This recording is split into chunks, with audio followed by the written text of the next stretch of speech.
अब आचार्य भगवंत बतलाते हैं कि जो यह धर्मादिक द्रव्य हैं इनका आधार क्या है, यह इनमें स्पेशलिटी क्या है।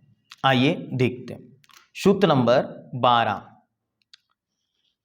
लोकाकाशे वगाः, लोकाकाशे वगाः, लोकाकाशे वगाः। लोकाकाशे अर्थात लोकाकाश में, अवगाह अर्थात अवगाह, इन सभी द्रव्यों का अवगाह, अवगाह मतलब अवकाश, स्थान, रहने की जगह कहाँ है, तो उन्होंने कहा लोकाकाशी, लोकाकाश में है। जो संपूर्ण लोक है, पूर्व में आपको बतलाया गया कि अलोकाकाश में कोई द्रव्य नहीं पाया जाता, वहां मात्र एक ही द्रव्य है, उसका नाम है आकाश, और लोकाकाश में संपूर्ण द्रव्य पाए जाते हैं।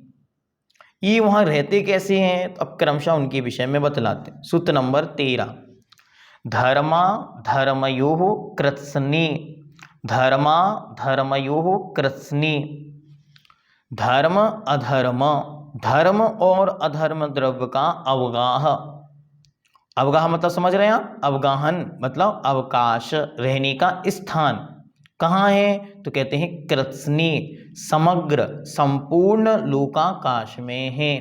अर्थात जितना बड़ा लोक है उस संपूर्ण लोक में ये एकदम फिट फाइन रहते, भरा हुआ है। ऐसा मानो जैसे तिली में तेल, तिली का दाना आपने हाथ में लिया तो उसके किस पार्ट में तेल है ये नहीं, उसारे में तेल है। वैसे ही लोकाकाश के किसी भी एक पिन पॉइंट पर आप हाथ रखेंगे, वहां धर्म और अधर्म ये दोनों द्रव्य सदा सदा के लिए पाए जाते हैं। इसके लिए एक और उदाहरण देते, जैसे दूध में घी। अब दूध में आपको घी दिखाई नहीं पड़ रहा है, लेकिन दूध के प्रत्येक पार्टिकल में घी है। इस प्रकार ये दोनों संपूर्ण लोक में व्याप्त हैं, भरे हुए हैं, लेकिन दिखाई नहीं पड़ते क्योंकि ये अमूर्त द्रव्य हैं। ठीक हुआ। आगे अब बताते हैं कि कौन कौन सा द्रव्य कितना एरिया कवर करके वहां रह रहा है। तो सूत्र नंबर पुद्गलों के अवगाह विशेष को बतलाते। सूत्र नंबर 14, एक प्रदेशादिषु भाज्यः पुद्गलानां, एक प्रदेशादिषु भाज्यः पुद्गलानां, पुद्गलानां अर्थात पुद्गलों का अवगाह, एक प्रदेशादिषु एक प्रदेश को आदि लेकर, संख्यात असंख्यात प्रदेशों में भाज्यः विकल्प से होता है। जो पुद्गल है वह एक प्रदेश से लेकर संख्यात और असंख्यात प्रदेशों तक कवर करता है।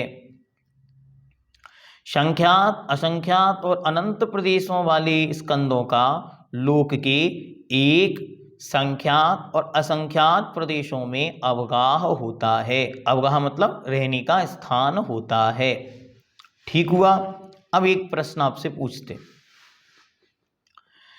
एक सुई जिसको बोलते हैं नीडल, सलाका आपने ली और सबसे फाइन पार्टिकल मानो आपका सूजी है, ठीक है, जो मैदा और आटा से भी बारीक जो है, सबसे बारीक पार्टिकल है, और वहां पर एक नीडल है।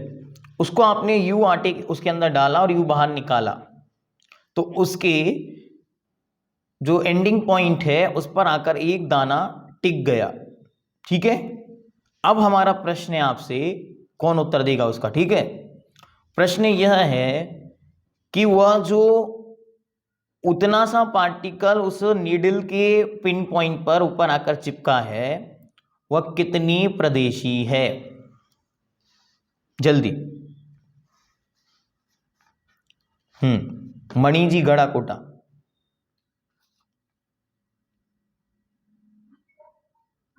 वह संख्यात असंख्यात और अनंत प्रदेशी है।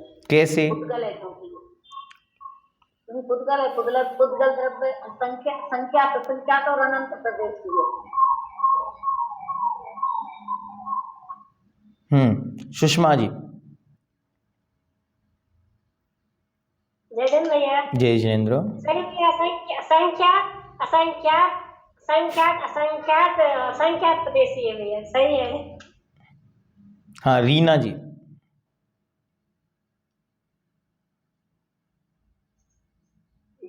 जय जिनेंद्र भैया जी। जय जिनेंद्र। भैया जी बहुप्रदेशी है। नहीं, कितने प्रदेश हैं?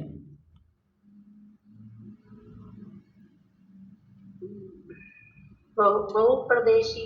चलिए अब ध्यान से, वह अनंत प्रदेशी है, क्योंकि संख्यात असंख्यात प्रदेशी तो देखने में ही नहीं आता। एक संख्यात और असंख्यात प्रदेशी तो देखने में ही नहीं आता, अनंत प्रदेशी ही दृष्टि का विषय बनता है। चलिए अब आगे कहते हैं जीव द्रव्य का अवगाह कैसा है, तो बतलाते हैं। असंख्येय भागादिषु जीवानाम, असंख्येय भागादिषु जीवानाम, जीवानाम अर्थात जीवों का अवगाह असंख्येय भागादिषु असंख्यात भाग में आदि में होता है। जीव का अवगाह कितने प्रदेश में है, तो लोकाकाश असंख्यात प्रदेशी है, तथा उसमें असंख्यात का भाग देने पर लोक का असंख्यातवां भाग आता है, उसमें एक जीव रहता है। और 2, 3 आदि असंख्येय भागों में तथा संपूर्ण लोक में जीवों का अवगाहन है। नाना जीवों का अवगाहन क्षेत्र तो सर्वलोक है, क्योंकि संपूर्ण लोक में 3 लोक में जीव अनंत, तो तीनों लोकों में अनंतानंत जीव हैं। प्रत्येक जीव की अपेक्षा लगाएंगे तो वे असंख्यातवे भाग, 1 भाग, 2 भाग, 3 भाग को आदि लेकर संपूर्ण लोक को भी कवर करते हैं। कब करते हैं, जब मानो केवली समुद्घात की स्थिति बनती है, उस समय वे केवली भगवान का जो एक जीवात्मा है वह संपूर्ण लोक में फैल जाती है और लोक पूर्ण समुद्घात की स्थिति में संपूर्ण लोक को भी कवर कर लेती है। अब प्रश्न उठा, प्रश्न क्या है कि जब एक जीव के प्रदेश लोकाकाश के बराबर असंख्यात बतलाए हैं, तो लोक के असंख्यातवें भाग आदि में एक जीव रहता कैसे है। अब तो ये सब मिक्स होता जा रहा विषय कि लोक असंख्यात प्रदेशी है और उसमें एक जीव असंख्यात प्रदेश वाला, ऐसे अनंत जीव कैसे रह रहे हैं, तो बतलाते हैं। उसे तो सब लोक को व्याप्त करके ही रहना चाहिए। इसका समाधान करते हुए सूत्र नंबर 16, प्रदेश सनहार विसर्पाभ्याम प्रदीपवत, प्रदेश सनहार विसर्पाभ्याम प्रदीपवत, प्रदीपवत अर्थात दीपक के समान, दीपक के समान प्रदेश सनहार विसर्पाभ्याम, जीव के प्रदेशों का संकोच और विस्तार होने से जीवलोक के असंख्यात विभाग में रह जाता है। जीव में एक विशेष शक्ति है जिसका नाम है संकोच विस्तार की शक्ति, जिसके कारण वह एक छोटे से चींटी के शरीर में और एक विशाल काय हाथी या स्वयंभू रमण में स्थित मक्ष के शरीर प्रमाण आत्मा हो जाती है, और एक छोटे से चींटी के शरीर में वही असंख्यात प्रदेशी आत्मा रह सकती है, रहती है। इसके लिए कोई उदाहरण बतलाते। जिस तरह एक बड़े कमरे में दीपक रख देने से उसका प्रकाश समस्त कमरे में फैल जाता है, उसी दीपक को एक छोटे से बर्तन के भीतर रख देने से उसका प्रकाश उसी में संकुचित होकर रह जाता है। उसी तरह जीव भी जितना बड़ा या छोटा शरीर पाता है उसमें उतना ही विस्तार या संकुचित होकर रहता है। केवली समुद्घात अवस्था में संपूर्ण लोक में व्याप्त हो जाता है और सिद्ध अवस्था में अंतिम शरीर से कुछ कम अवगाहना वाला हो जाता है।